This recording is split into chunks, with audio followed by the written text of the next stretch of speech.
Então,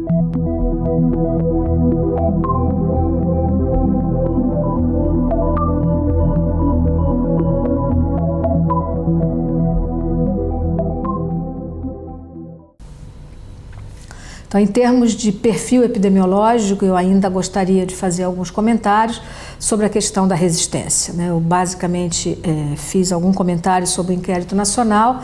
Em termos de perfil e carga de resistência, hoje, isso sem dúvida nenhuma é o grande desafio a ser vencido, sobretudo por países de grande população e onde não há bons programas de controle de tuberculose implantados em nível nacional.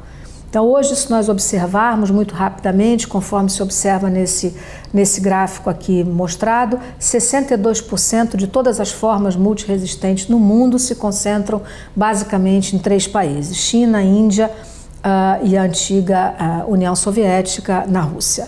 Então, isso basicamente congrega aproximadamente 500 mil casos, uma vez que nós temos que pensar que a tuberculose multiresistente representa no mundo, em termos médios, aproximadamente 1 a 1,5% de todos os casos de tuberculose no mundo.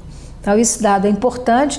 Esse é um outro gráfico interessante que mostra a concentração de casos multiresistentes, basicamente na Rússia, nas ex-repúblicas soviéticas e nos países asiáticos como Índia, Paquistão, Bangladesh, que tem uma taxa de resistência bastante significativa. Então, nesses países, o número de casos de multiresistência ultrapassa 500 mil casos, e hoje, com o mais novo fantasma, digamos assim, que aterroriza todos os investigadores e gestores de saúde, que são as formas chamadas tuberculose XDR ou tuberculose extensivamente multiresistente, que são aquelas provenientes de uma cepa que já é geneticamente resistente a todos os fármacos de primeira e de segunda linhas.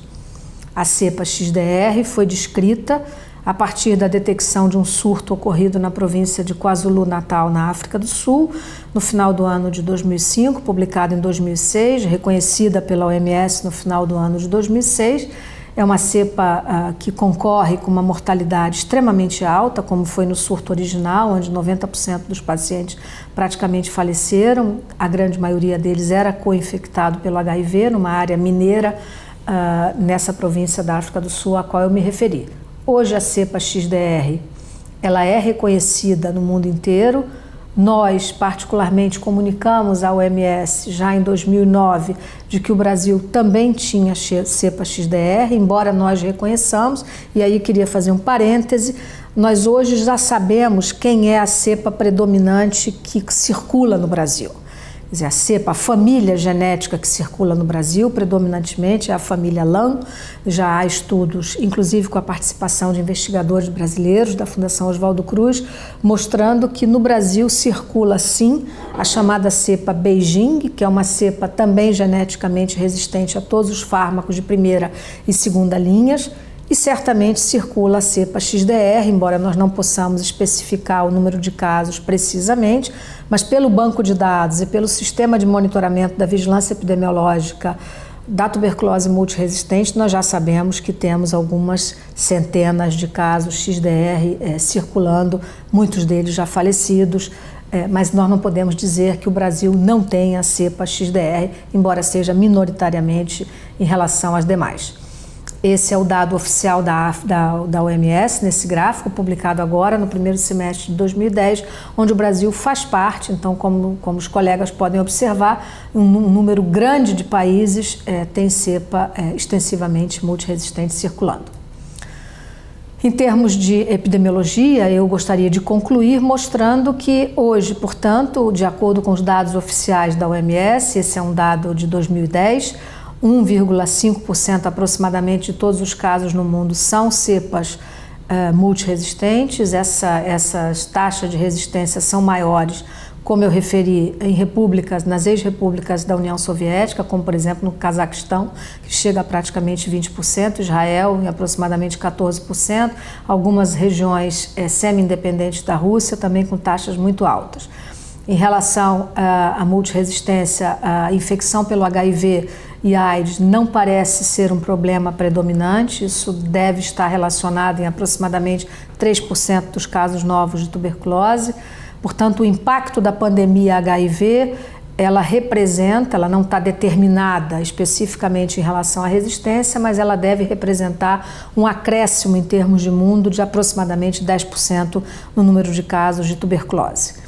Em termos de América Latina, vale registrar, além dos dados referentes ao Brasil, aos quais eu já me referi, a Argentina tem uma cepa primariamente, genuinamente multiresistente, que é a cepa chamada cepa M, e ela tem esse nome em decorrência do Hospital Muniz, onde ela foi descrita. Ela foi publicada no ano 2000 pelo professor Domingo Palmeiro. Ela é uma cepa de alta endemicidade e ela representa mais ou menos 5% dos casos na Argentina. Então, em última análise, o Brasil é considerado, em relação à tuberculose multiresistente, um país que nós poderemos chamar onde a doença tem uma significância social muito grande, tem um número de casos muito grande, tem um programa de controle que nós podemos considerar bom, variando evidentemente de estado para estado, e é considerado pela Organização Mundial da Saúde um país de média gravidade do ponto de vista epidemiológico. E eu gostaria de concluir dizendo, diante desse desafio, em termos da cepa XDR, como é que nós vamos responder? Isso será objeto das nossas considerações a seguir. Em relação aos métodos diagnósticos, eu acho que não tenho dúvida de que duas coisas ou dois investimentos são fundamentais para que nós modifiquemos esse cenário e nós realmente consigamos atingir aquilo que é meta das Nações Unidas, aquilo que é meta da Organização Mundial da Saúde, que é a erradicação da tuberculose até o ano 2050. Para isso, nós precisaremos ter, seguramente, métodos diagnósticos muito rápidos e muito eficientes. Quer dizer, nós não podemos deixar de fazer menção de que nós continuamos a usar, desde a descoberta do bacilo de Koch por Robert Koch no final do século XIX, nós continuamos a utilizar os mesmos métodos diagnósticos até hoje, de modo que é preciso o investimento e a descoberta e a implementação na rede de serviços de novos métodos diagnósticos. E, igualmente, com a mesma importância, nós precisamos, sem dúvida nenhuma, de novos medicamentos, novos fármacos que possam que possam prover esquemas de tratamento tão efetivos quanto os atuais, por um tempo menor. Ou seja, é escopo dos ensaios clínicos hoje em desenvolvimento a redução do tempo de tratamento de 6 para 4 meses, o que nós evidentemente não estamos autorizados ainda pelas evidências, mas sem dúvida é o grande objetivo. Igualmente, ter esquemas efetivos para as formas resistentes de tuberculose, esquemas que permitam tratar os pacientes por um tempo menor, com efeitos adversos em menor prevalência, e com uma taxa de efetividade, uma taxa de cura bastante mais satisfatória do que aquelas que nós observamos hoje em dia. Então, esse é mais ou menos o panorama epidemiológico daquilo que nós consideramos relevante em relação à tuberculose.